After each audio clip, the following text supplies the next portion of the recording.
He's a fucking killer. Giannis is a freak. Freak is in Antetokounmpo's name. He cannot shoot the ball like Kevin Durant or Steph Curry. He's not scared to handle the ball like a James Harden or Kyrie Irving. He's just dominant. If the Greek Freak had a three-point shot, he'd be the best player in the game, including LeBron. I mean, we played Giannis at home, one of the first games, and he dunked on me and Gav.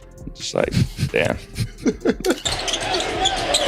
it's Giannis going up to dunk it, an emphatic first 2 points of the game for the Greek Freak. He did. He dunked on us, bro. He did punch on y'all. Left hand. It's funny. I feel like anytime we ask people about that, it usually ends up being him. Yeah. It's like him or Wemby are the two guys that people just yeah, it was our very first game of the season. Yeah. That was a welcome to the league moment too, for sure. Pretty nasty, yeah. What was your welcome to the NBA moment? Oh my gosh, I remember this like it was yesterday. My second game in the NBA, we played the Bucks. We going over film. Jabari Smith dash Antetokounmpo. He had like 36. He was like 14 for 16. Like we in film, we prepping. Like we obviously saying build a wall. There was no wall. I feel like I was on the island. I'm coming to the bench mad. I'm like, where everybody at? Like he coming full speed, Euro step, dunk. I just never felt to a point it was just nothing I could do. Giannis with the double team spins, hits, and takes all of that. Thank you very much.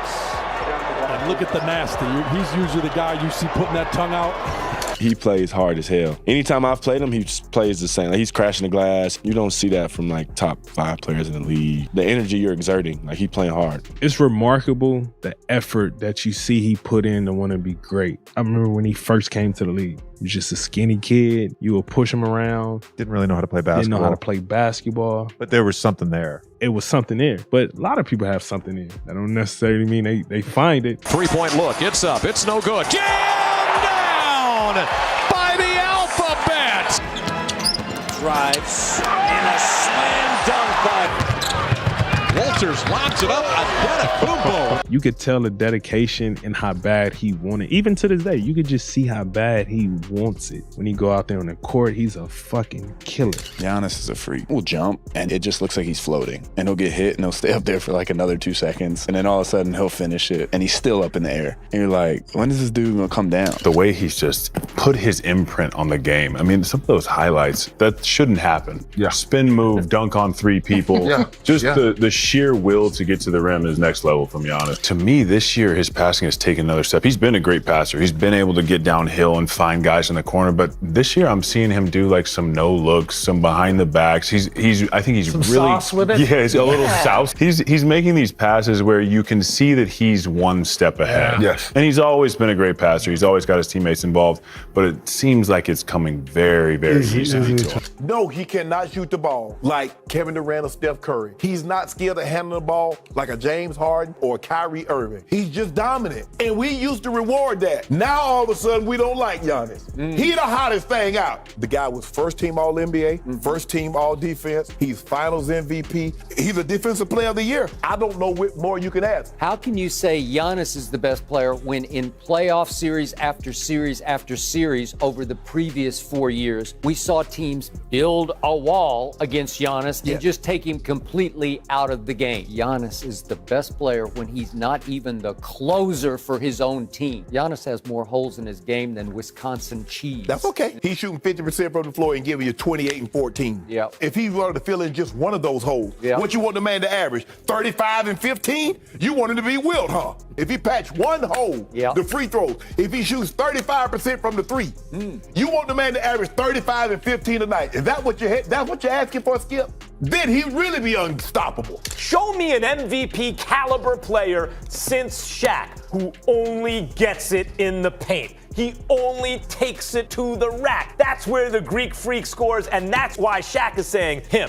That guy can be Superman. I love it. I'm denouncing my Supermanship, and I'm giving it to the Greek Freak. Who's the most dominant player in the paint? You or him? Him? You or no? You're not. No, him. No way. Kenny, it's his era. Freak is in Antetokounmpo's name. The Greek Freak. In other words, of all the freaks that we've seen, Joel Embiid, you think of LeBron. LeBron is a physical freak, all those things. But no one's whole offense or scoring offense is predicated in the paint since Shaq, like but the don't Greek convolute Freak. the issue. Giannis is a center, and he's a point guard. And he's a forward. Giannis is, talk about positionless basketball, this dude does everything. And Shaq is telling you the truth. Shaq is being honest. The Greek Freak does it with a Shaquille O'Neal kind of attitude and some of the same physical gifts. If the Greek Freak had a three-point shot, he'd be the best player in the game, including LeBron. We haven't seen him in the finals make a deep run since 2021 when Giannis obviously was that guy. He was the finals MVP. He still is one of the more dominating players in this league. He's a wing guard version of Shaq. He just dominates. He gets downhill.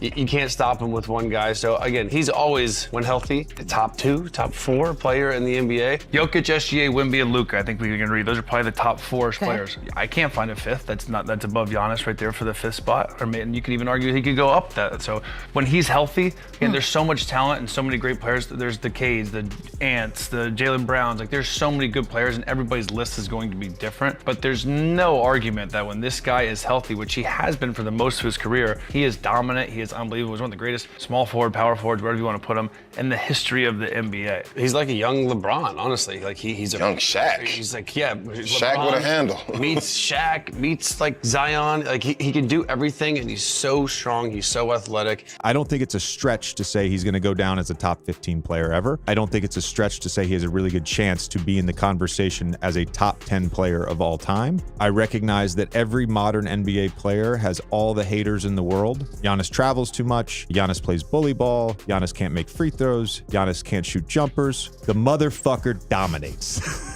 What more do you want me to say? I hate to tell you guys, there is no perfect basketball player. There is no basketball player without 0 flaws in their game. George is the greatest player of all time. LeBron's the greatest player. Whoever, I don't care. They've all got flaws in their game. There's always something you can nitpick. You can't nitpick with greatness. I love these stupid nitpicks because it just sets up these rants. He's averaging a point a minute. Every time he's on the court, he's averaging a point a minute. He's impactful in his own way. He doesn't have to be compared to anybody to say that he's a top 5 player. He's the reason that teams got to pack the paint and got to figure out ways to guard him. As much as we talk about LeBron and Steph Curry changing the game, Giannis has changed the game in his own unique way with his style of play. So saying that he's closer to Joel Embiid and Nikola Jokic and saying that in a tone of it being some type of negative way to go, I ain't loving that take.